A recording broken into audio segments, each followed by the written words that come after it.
Welcome back, my friends, to the sweet spot where IT leaders discuss IT with other leaders and those who want to be leaders. My name is Carlos Vargas, and I'm here as every week with my two co-hosts, Howard Holton and Paul Lewis. Hi, everyone. Hey there. How are we doing today, guys? Doing good. Doing good. Last minute I'm change. shocked that you memorized that. That was a last minute change. So hopefully I didn't screw it up too bad. I think I did okay. Yeah, no, you did excellent. So I got a chat during the pre-roll. Hey, you do the voice. You had to sell 3 seconds. Yeah, a solid second and a half. but that's how we roll. That That's is how we roll. That's right. part of what makes this so much fun to do, actually. Zero preparation podcast. Zero preparation. Yes. And you know, it's funny because a lot of people, when they invite you to a podcast, they want to do a pre-call and then a set of questions. And I'm like, but like we have discussed before, like things change. You learn new stuff. The same answer is not going to be the same one. So I've never been invited to a podcast where there hasn't been a pre-call. Like any official podcast, you know, ours is varying degrees of official. Any official podcast, there's a pre-call. There's a producer that gives me a call on technical run-throughs. It's a whole process, and they want questions or at least themes, but we don't subscribe to that mess. No, it was actually funny. So two experiences, right? One was I have another podcast that I do, the good, the bad, and the techie. It's the Gig On podcast.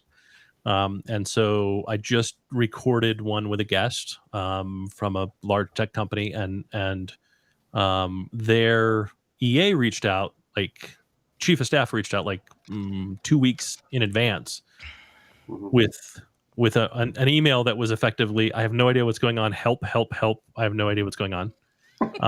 To which I replied, basically, like, it's pretty free form. Like, this is what we ask. I don't really have a tech requirement. This is some advice I could give you. And, whatever the guest is interested in is what I want to talk about. So what's exciting for them? What kind of gets them motivated? Let's talk about that, because that's engaging. And the podcast was really good. The recording was really good because we did that. We got to talk about, we spent 5 minutes before we clicked record, kind of like we do, right? And just kind of talked about, like, what are you excited about right now? Yeah, we can make a podcast out of that. Let's roll. And rolled with it. And it was really good because you have the ability, when it's free form, to not be bound by, I got these list of questions I want to get through. I got these list of points I want to make. But rather, ooh, you said something interesting. Let's dig into that. Or what about this instead? Or, you know what I mean? And you get the ability to dig deep. You get the ability to point and counterpoint and kind of, let the whatever is engaging for you is likely to be engaging for the audience. Kind of carry and that's that. kind of the fear, right? That either they're going to say something they shouldn't say, or they just won't have an answer. To put any interviewee at ease, I always say to them, I'm not going to ask you a question you don't already know the answer to. Yep. This isn't a gotcha. This is a game show. You'll know these answers. Yep. Yep. And I also say, like, we pre-record. So if there's anything that you don't want, if there's anything you don't like, feel free to say, I want to re-say that, or, ooh, can you cut that? Just say it right in the recording. It's fine. We'll go back through. We'll cut all that out. Like, my job is to make you look good, not the other way around. So, like, let's just have some fun and enjoy it. And ironically, we've never done that with this pod. It's true. It's true. Well, that's because we don't edit. Well, at the beginning, I did a lot of editing. Oh, did you? And then we say, hey, let's just do this in a different way. Yeah, I remember that transition. I remember the day that happened, and Carlos was like, yeah, I'm not editing these anymore. We're just gonna go. Right. Do your best. Run. Be better. Yeah. So I don't have to. Yeah. But the reality is, too, all of the mistakes, the little minor things, they all make it seem like a real conversation, right? They are in fact engaging. The little stumbles, the ums kind of make it engaging, right? Right. And it's what makes podcasts fun. And so it's what differentiates it from, like, a stage, right? I expect something different of a stage. I expect something for a pre-recorded testimonial. Like, those are different outcomes, different outputs, different purposes. Sure. That's not what this is. Sure. Yeah, this is not what this is. And then I did another one that was much more like, I'm not hosting it. I'm the invited guest, right? And so a kickoff call, they want a tech check, they want to, they got everything is kind of scripted. I say it that way because I don't let anything I do be scripted. You can ask me a question, but it just has Howard's response. Howard's response. There's nothing else. No, nothing further. And then if there's someone else, it like their whole thing is scripted, and I'm like, oh, I'm not doing any of that. And they're like, really? Like, you don't find that helpful? No, I find it hugely restrictive. Right. I want to react to reality. I don't, Similar to a teleprompter. I don't know if you guys, but I have tried every teleprompter. I have bought them all, even the one that you put in front of the camera. Mm-hmm. Right. And I can't use a teleprompter. Yeah. I can't use a teleprompter because just seeing the words will have me think of something else. That's right. I'm easily distracted by my own words. Right. I didn't think of this when I wrote it. However, it's really interesting to look at it this way. Like, I find myself changing the acting when I see the words. Right? Sure. I want to stress different words, and it's going to sound different today as compared to my practice yesterday. Sure. Yeah. Or you placed the wrong emphasis on the wrong syllable. Right. So let me ask you a question. Yeah. With all the different updates that we constantly do, we post on social media, we post LinkedIn, YouTube, all the different places where we go. And keeping those things up to date is sometimes a massive task. But then if we focus most of all are probably on LinkedIn and our audience also. So keeping your LinkedIn profile, let's call it up to date, probably pristine, or I don't know how to call it, like better, so it will look more attractive. I hate it. I hate all of that. So you don't do it? No, I don't. I really don't. I do the bare minimum necessary when I change a job and maybe one other time, but I don't like it at all. And so why? Because I feel like it's bragging. Like at some point, like it's the same reason I don't like writing a resume. It's why my resumes were always awful. Like I'm really good in the room because in the room it's all about telling a story. Your resume doesn't tell a story. Your resume is bullet points of bragging, and I've never enjoyed it at all. Right. And I've interviewed a lot of people, and that's part of what I've interviewed 10 times as many people as I have submitted my resume. You know what I mean? So like I've seen a lot of resumes and like I'm pretty good. If it's on my resume, interview me about it. Like dig in, jump in, right? I'll defend it. It's fine. But it makes my resume pretty flat. And so I don't like doing it. So same with LinkedIn. I don't like it. No. So then what do? Do you just post? Do you hire someone? But before that, do you actually see value in the content that's on LinkedIn? I do. I enjoy. Is there a goal you're looking to achieve? Either the wide spread of a message or changing your street cred. I mean, one particular topic. Is there something you're? I mean, absolutely right. I think LinkedIn is kind of a walking resume today. I get a lot of traffic and traction from LinkedIn, and if I have a meeting, I tend to get after the meeting or during the meeting. Right, people tend to look at my profile, so it has value in being correct. And so that actually it's interesting, but over the weekend I went, I haven't posted any like profile changes and my role has changed a lot. So I should probably do that. And then I spent 20 minutes staring at the same screen that had 5 words on it as I tried to figure out what to type and then delete and type and delete. And I went, you know what, I'm done with this. I'm just going to go like LinkedIn has a marketplace for this. So let's go submit on the marketplace. So I submitted on the marketplace and I got, 10 replies. All of which I deleted. Right. And this isn't an expensive service. Let's say it's $275. Right. That seemed about reasonable about where it's at. I'm sure that those that didn't put a price, some were less and some were more. I don't actually care because 0 of them said anything at all about me.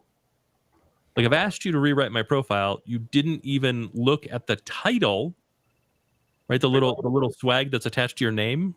They didn't even look at that. to make it at all personal. It was just here's the form letter response. Please click a link to set up a Calendly meeting. Well, I'm a CTO. I'm booked constantly, 100% of the time. Right. I am booked all the way through lunch. I am booked until it is no longer working time, by which time I'm too burnt out to have a conversation with my wife. Like I just sit and read. You know what I mean? Like I'm done. I'm not setting up another call. And I'm certainly not going to set up a call for someone that can't take 20 seconds and go, I've done 25 different profiles for executives like you in these fields. Like just that would have been enough for me to go, okay, cool. So I can at least see that you took a second to know one thing about me that is relevant to the very thing I'm asking you for. Do you think that's bucket of size? So let's say you found a $2,500 person versus a $250 person. Would you expect them to respond to you in a personalized manner? No. But 250 is much more commodity. No, because I've received the ones in the past from career coaches and profile coaches where their package is $1,500 and it's still a form letter. Right. And why would I expect them to be any different when the people trying to sell me enterprise equipment still use a form letter? You want to sell me $20,000 to $2 million for the stuff? It's still a form letter. Right. Right. We've worked with companies just like insert name of company here. bracket your company. And all of those get the industry wrong. All of them get the industry wrong. And they have it almost every place I've ever worked. Right? Or they miss the mark in some huge way because it's just an automated freaking response from a database. Right? If you looked at my website, you'd realize what I did and never would have thought to send that message. Right? And I get it. It's a numbers game. Fine. But the number of responses I will give to that numbers game is 0. I'm not participating. Right? And I think it's ridiculous to expect us to participate. And if the goal is to actually get to a sale, I'd rather have fewer at-bats and a higher batting average. So now that you say that, will you consider if the response will have been a little bit seasoned, even though they did it automated, like with AI, to, like you said, to read your profile and say, hey, Mr. X, that read it from the profile that you gave them, I see that you are blah. So at least a little automation on that? Absolutely. That would have been fine because 1, no one else did it. And 2, it would have felt like I'm not wasting my time and I want to pay for the service. I don't want to do it myself. I want to pay someone. But how do I know you have any expertise whatsoever when in order to get the work, you're not willing to put an effort? Right. Right? How do I know you're going to put an effort after I give you the work? Well, I don't, because you put in no work beforehand. Right? Yeah. So, I don't know. So the goal of sales is to establish trust. Right? Post sales, I'm living up to the trust that I established. But if you can't establish trust in the sales process, there's no reason for me to ever give you $1. And I think, like, if I think through why I get frustrated and why I go on the ranch that I do sometime against sales, that's exactly it. Your job is to establish trust, and nothing you've done has given me trust. Matter of fact, almost everything you've done has eroded any default trust you may have earned. Right? I don't know if you're a human. I don't know if you're a person. I don't know if you can do the things that you say you can, because it's all automated and there's 27 mistakes in the automation. Yeah, they're phishing. Right. And while they don't even expect to get, 10%, it doesn't matter to them because it's a volume game. Right. And if it's a volume game, all it really does is put you on my ban list. I just block you. Yeah. Right? Which I kind of buy for $250, but I absolutely don't buy for $1 million. Sure. But it happens all day long, right? How many spam messages do you get from somebody trying to sell you something? Yeah, 100%. In fact, I forwarded you one today from an organization to which all 3 of us worked for. And had they spent 2 seconds looking at my LinkedIn profile, they would know not to send me a letter.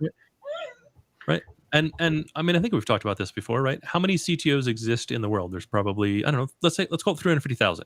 Right. Right. That seems like a reasonable. Let's say there's 350,000 CTOs. Yeah. How many of us do you think you can piss off? Right? Like before you start to get a brand. If you send an email to 10,000 CTOs, because we all get the same spam, and I block you, right? And I go to a different organization, you send it to me again, and I block you. That's not just a failed at bat. That's you're not getting into the organization. And I have had people that I've blocked that come in through a different path, and I just go, cool, we're not buying from them. Right. Like, you can just cancel it now. I'm not buying from them. I already blocked them. I don't appreciate their sales tactics. I've blocked them. But I'll never block you if it's personal. I'll never block you if you take a minute and actually be a human. Right. Right. And I'm cool. Like, cool. It's just not the right time. Oh, okay, cool. I don't use that at this company. Okay, cool. Right. You're always welcome to circle back in that case.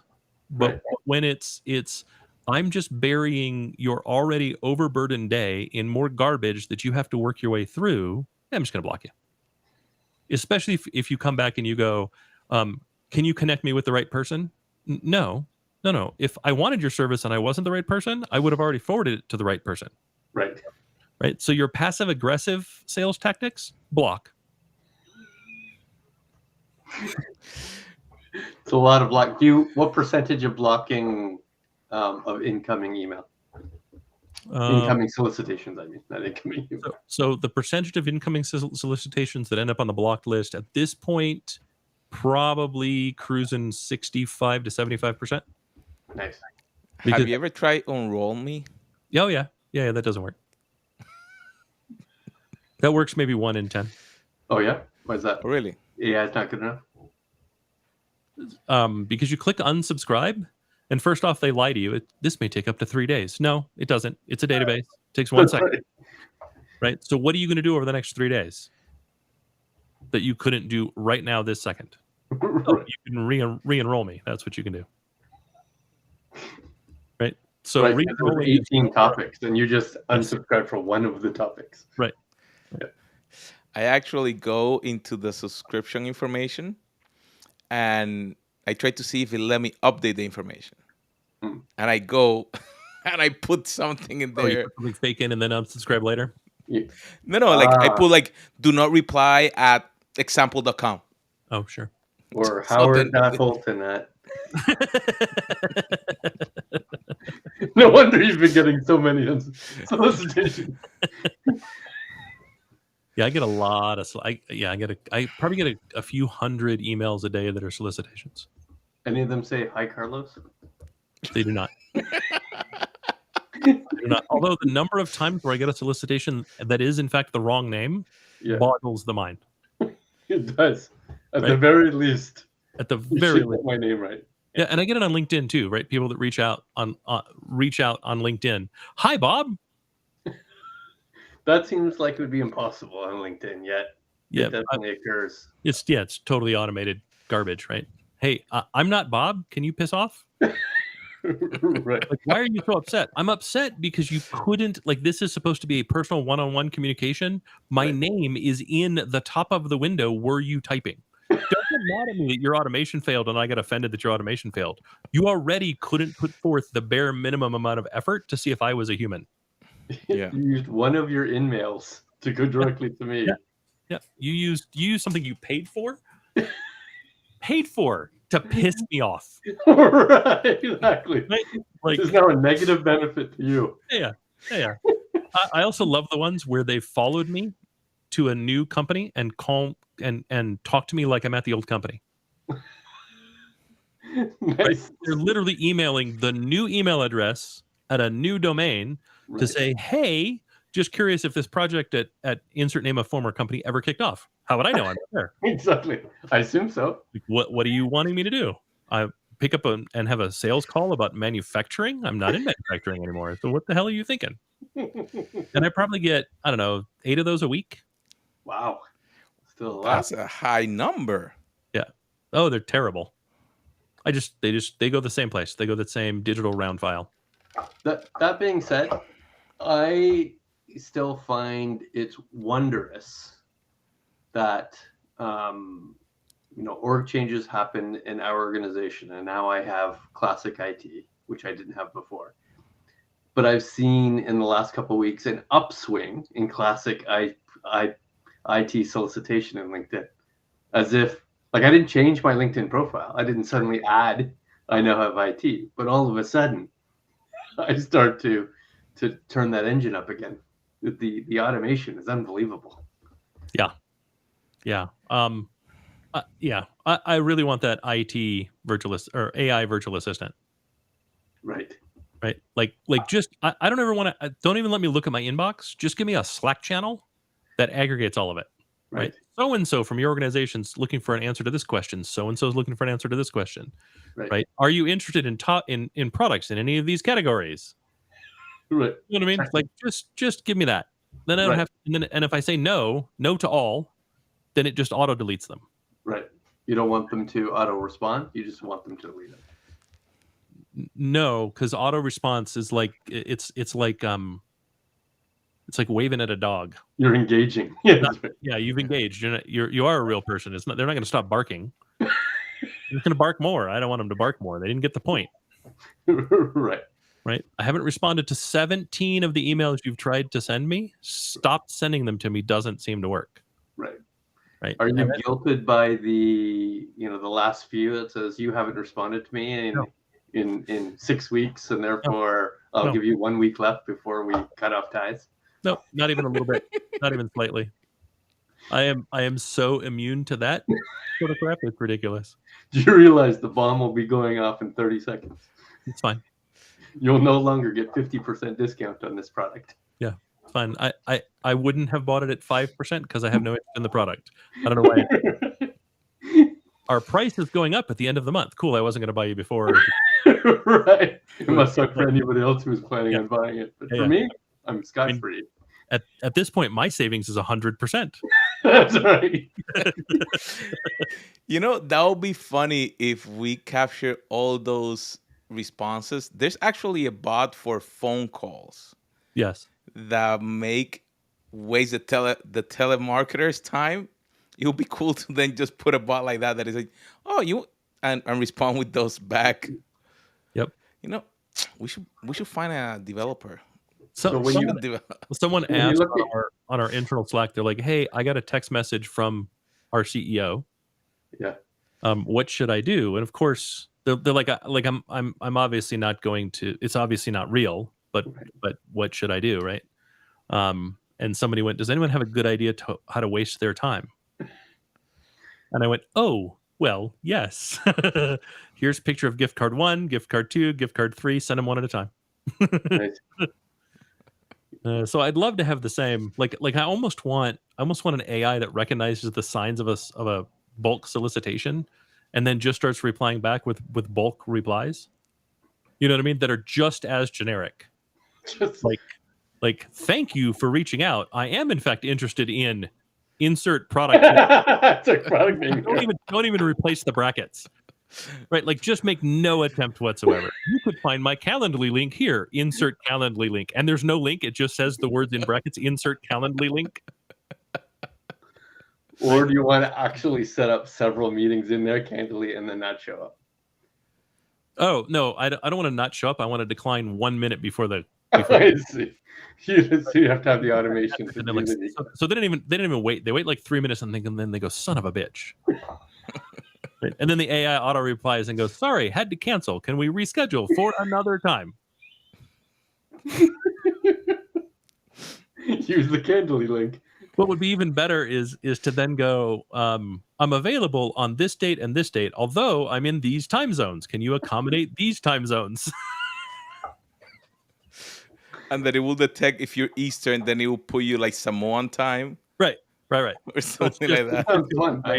There needs to be an app, some sort of. I'd subscribe to a service that did that. I would too. I would absolutely. Like I'm pretty screw with solicitations. Absolutely. Right. And I look, I hate to pick on people, but seriously, just be personal. And if you don't have time for it, then you don't have time for me. And that's okay. Right. I'm not going to get upset. Repeat that again. If you don't have time for me, that's okay. If you can't be personal, it means you don't have time for me. And if you don't have time for me, that's okay. Right. There are very, very, very few capabilities I've had to search to buy. Right? I can generally find something good enough in about 20 seconds. I don't need your email. I don't need your Like, I don't save all this to someday go back and search and say, hey, who once reached out to me about Kubernetes support? I don't do it's deleted.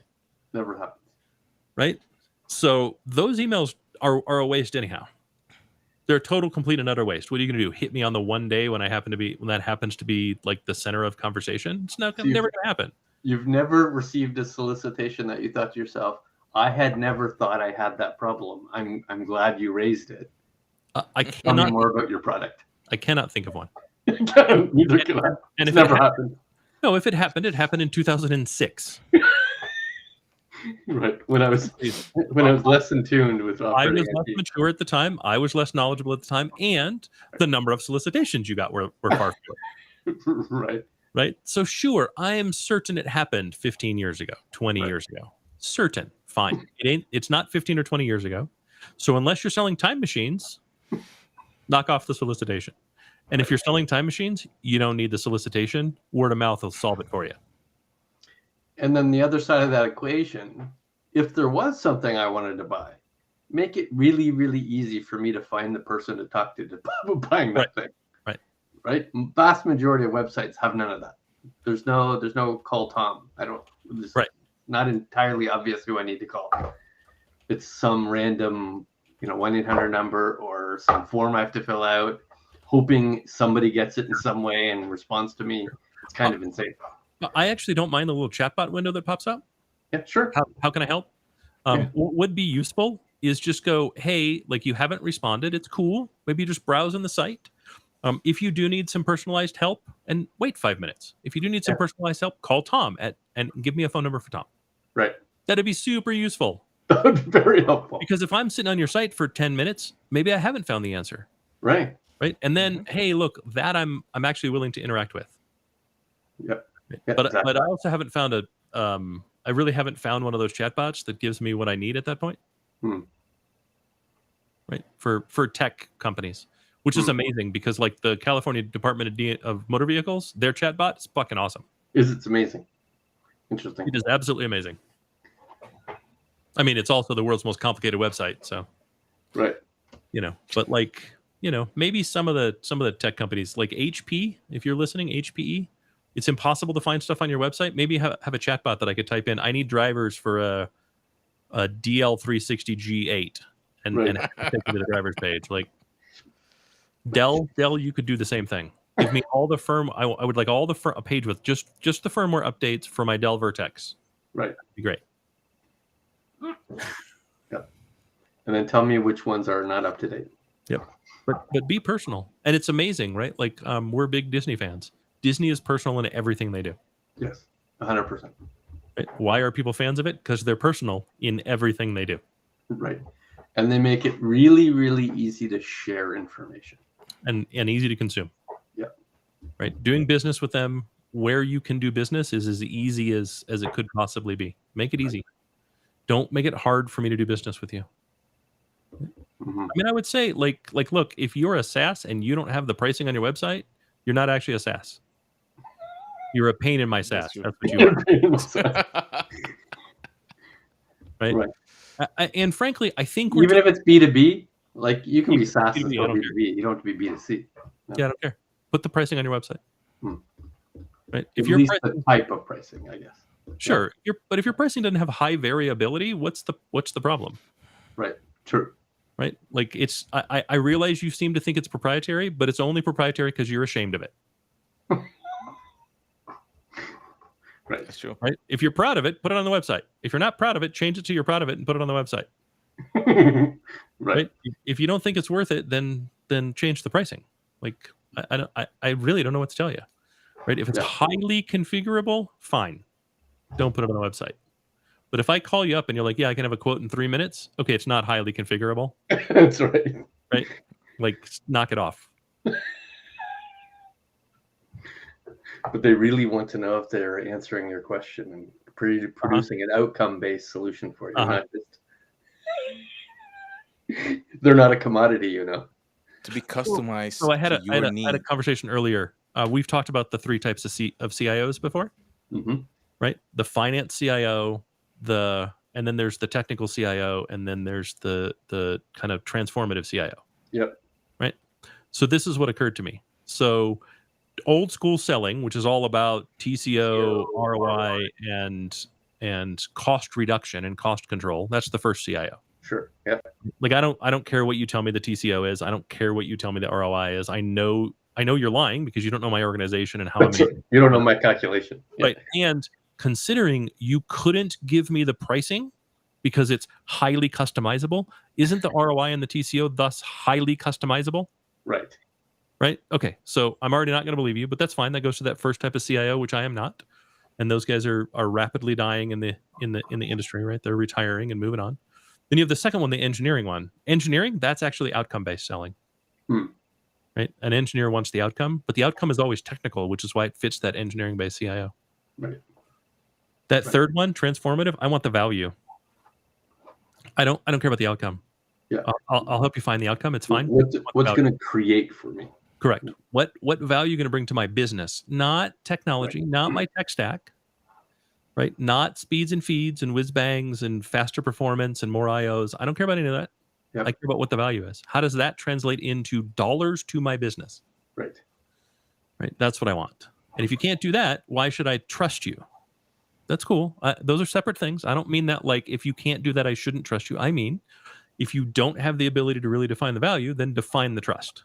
Yeah. And what does trusting you get me? Because some offerings aren't necessarily geared towards business value. There might be widgets, there might be utilities, there might be but even smaller in nature. Yeah. But even those, right? Even those. I was talking to someone about Microsoft Copilot, right? And they're like, well, Microsoft wants us to get in the beta program. It's going to cost us X number of dollars. And my boss is very finance focused and doesn't think it's worth it. And I said, okay, like your boss is wrong. Like, okay. I'm like, well, okay, so we did this benchmark on this product, and this is a minor product, and all it was the upgrade, just the difference between version 1 and version 2. Right. So we benchmarked all of these things, and it's seconds. It makes a difference of seconds. So you wouldn't think it's very major. But then we did the aggregation based on what the Department of Labor has for statistics for a small organization, a medium organization, and an enterprise. And we put that together. And then we used the same statistics for ratio of employee versus manager, and then average pay for employee, average pay for manager, and the number of meetings they have a week. Right. And then we computed it and showed the number of days that you save in a year just by clicking that upgrade across your organization, and the number of dollars that you save. And an enterprise saves $4 million a year on a free upgrade. Nice. Cool. That's great. But that's the value of iterative change. So I told them, I said, next time you're working in Excel is a perfect example, right? And you click 3 times to figure out a formula, throw it in ChatGPT. I'm in Excel and I'm trying to accomplish the following. Can you give me a formula that does it? And then paste that back in. Right. Every time you do that, you save 30 minutes. Notice how fast that is. Yep. Now think about the fact that you don't have to do the task switching anymore, and Copilot will do that for you right within the app. Right. And then multiply that by how many people you have in your organization. Right. Yep. No, the dollars were not a lot. Right. So the dollars are immediately going to vanish. You could save for the entire company. The ROI could be restricted just to your team. I could show that value. Right. Like we're not talking a lot of dollars. And this is not. I'm not trying to sell Copilot. I think I've talked about some of the failures that it's had in my experience in some of the beta programs I've been in. That being said, even iterative change has value, and you should be able to show that value. You should be able to talk to it. If you can't tell me where the value is, go back to the drawing board. You don't understand your product. And if you don't understand your product that well, you don't have to be perfect, but steer me in a direction so we can start a conversation. Yeah. Especially if you're asking me to spend money I wasn't planning on spending. Especially. Yeah. Right? Especially. Like if you're like, hey, switch to us, we do this better than whoever the incumbent is, fine. Sure. Like I understand the value of the incumbent, and therefore I should be able to, the transitive property means I understand the value of your product. Okay, cool. So let's talk dollars and cents. What are you going to do for me that they don't, that gives me a 2x return on the cost of the change. Right. Because if you tell me we do it better for $1, right, for the same dollar, I mean, if we do it better for the same dollar, cool, you're still not worth the iterative change. Yeah. But my requirement to convince somebody else adds another level of for sure based conversation. convincing me and me alone, easier conversation, right? Sure. Because either I want it or I don't want it. I see value, I don't see value. But if we now have to work together to convince someone other than me, either my peer or my boss, that's a whole different set of equations. Sure. Well, how many times has someone come into your office and said, I think we need to buy this thing, do this thing, make this change? Mm-hmm. And they've talked to the vendor and they have nothing from the vendor. They're armed with nothing. They're given Right. no tools. Right. Okay, so the only way for me to get information is to look at their website. You talk to them for 15 minutes, you're excited, but I have to look at the website, or I have to like sit through a presentation to get the information they already gave you. Right. Like why did they not arm you as the champion? Right. Right. That's the other thing I'd love to see. If you're going to send someone into the office of the person that controls the budget, arm them properly. Right. Give them a few slides. Yeah. Correct. And no, they haven't got a clue how to talk to a CIO. Not the slightest idea. Or a VP of engineering. They don't have the slightest idea. Whoever it is that holds the budget. Right. Give them a slide or two. Exactly. Give them 3 slides. How hard could this be? Talk to the business. You know what I mean? They can stumble through it. It'll show that they put forth effort. You put forth effort. You've come together. There's a little partnership there. It's instant trust. Throw both logos on. Make it easy. Yeah. Right. Like, but how many times have I seen that? Exactly. Right. Yeah. And that should be easy. Like, you've already done the hard part. You got a meeting. You're excited. Right. I mean, heck, put together a thing on your website that says, need help pitching to your boss? Yeah. Right. We'll help you. Do you know who does that? Conferences. Yeah. Yeah. I've never actually used that. I haven't either. But when I've gone through the tool, I actually thought they were pretty impressive. Yeah, like, they had little decks and snippets of things to say. I thought they were done. Yeah.